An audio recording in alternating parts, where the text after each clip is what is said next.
అందరికీ నా ఉద్యమ అభినందనలు. అయితే మరి ముఖ్యంగా ఇక్కడ ఒకటే తెలియజేస్తున్నాను. ఎవడు ఈ రోజుల్లో నీతిమంతుడు, నిజాయితీమంతుడు, నీతి నిజాయితీగా ఒక స్తంభాన్ని నిలేసినటువంటి వాడు ఈ రోజుల్లో కూడా ఉన్నారా? చెప్పండి మీరు. వాస్తవంగా పోలీసులు ఎఫ్ఐఆర్లు చేసినప్పుడు, అంటే కేసులు ఉన్నప్పుడు, కేసులు ఉండగానే వాడు ఎవడైనా సరే నేరస్తుడు కాదు. అది కోర్టులో ప్రూఫ్ కావాలా, శిక్ష పడాలా, అప్పుడు నేరస్తుడు అంటాడు, అంగీకరిస్తాం. అయితే వాస్తవంగా ఈ రోజుల్లో జరిగే దాన్ని బట్టి ఈరోజు నేను, రేపు నువ్వు, దొరికిన వాడు దొంగ, దొరకని వాడు దొర. నిదానంగా తొందరపడాల్సినటువంటి అవసరం లేదు. ఈ విషయాన్ని ఎందుకు మాట్లాడుతానంటే, మన తెలంగాణలో దిగంబర్ కాంబ్లే అనేటటువంటి అతను, అంటే మాలమహానాడుకు చెందినటువంటి వ్యక్తి, అతని మీద వచ్చేటటువంటి రూమర్స్ గురించి మాట్లాడుతున్నా. వాస్తవంగా మనం ఎక్కడో తీసుకోకూడదు. పోలీసులు రాజకీయ నాయకుల ఒత్తిళ్లతోటి, రాజకీయ నాయకుల కక్షాదింపులతోటి కొన్ని ఎఫ్ఐఆర్లుగా అక్రంగా, అన్యాయంగా కడతా ఉంటారు.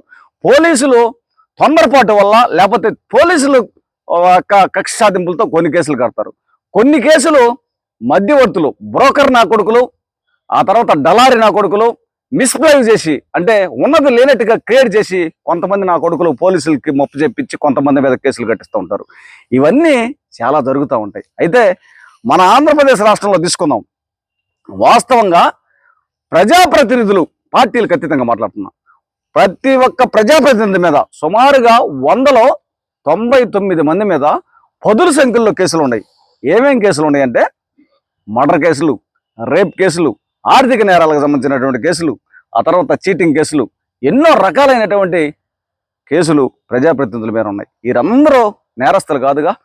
కోర్టులో ప్రూఫ్లు, ఆధారాలతోటి విచారించి జడ్జి గారు ఎవరికైతే శిక్ష విధిస్తుందో వాడు మరి దోషి అవుతాడు, దొంగ అవుతాడు, వాడు నేరస్తుడు అవుతాడు.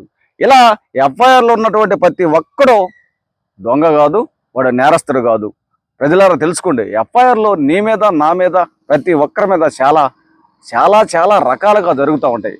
కానీ ఇక్కడ ఏం జరిగిందంటే, మందకృష్ణ మీద వర్గీకరణ వద్దు, మాలామాదిగలందరూ కలిసి ఉండాలని చెప్పి ఆ రోజు దిగంబర్ కాంబ్లే అనేటటువంటి వ్యక్తి మరి ఉన్నది ఉన్నట్టు చట్ట ప్రకారం, మరి న్యాయ ప్రకారం, రాజ్యాంగం ప్రకారం మాట్లాడాడు.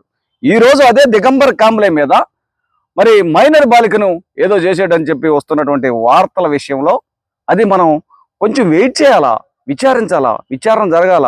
వాట్ ఈజ్ వాట్, ఏం జరుగుతుంది? మనం ఒక వ్యక్తి మీద బురద చల్లేటప్పుడు ఈ బురద చల్లటం నిజమా కాదా, ఇది అబద్ధమా నిజమని కొద్దిగా విచారణలో పడాలా, లేకపోతే ఆలోచించాలా. ఆలోచించి మాట్లాడితే అందరికి మంచిది. ఈరోజు జరుగుతున్న మాకు మాలామాదిగులకి మధ్య ఏం జరుగుతున్నా దానికే మాట్లాడుతున్నాం. కానీ మా మాలామాదిగుల్ని, మా దళితుల్లో ఉన్నటువంటి 59 ఉపకులాల మీద ఎవడ దాడి చేసినా, ఎవడ మానభంగాలు చేసినా, ఎవడ మర్డర్లు చేసినా పార్టీలకు అతీతంగా చీల్చి చెన్నాడుతూనే ఉన్నా నేను. ఇది మీరు అందరూ గమనించుకోండి. ఇక్కడ దేనికి దానికే, దేని పని అది. అంటే మీరు సహజంగా అంటుంటారు చట్టం తన పని తన చేసుకుపోవాలని. చట్టం చేసుకుపోద్ది, మేము కూడా మా పని మేము చేసుకొని పోతూ ఉంటాం. ఇది గమనించుకొని నడవాలని చెప్పి మాలమహానాడు తరపున తెలియజేస్తాం.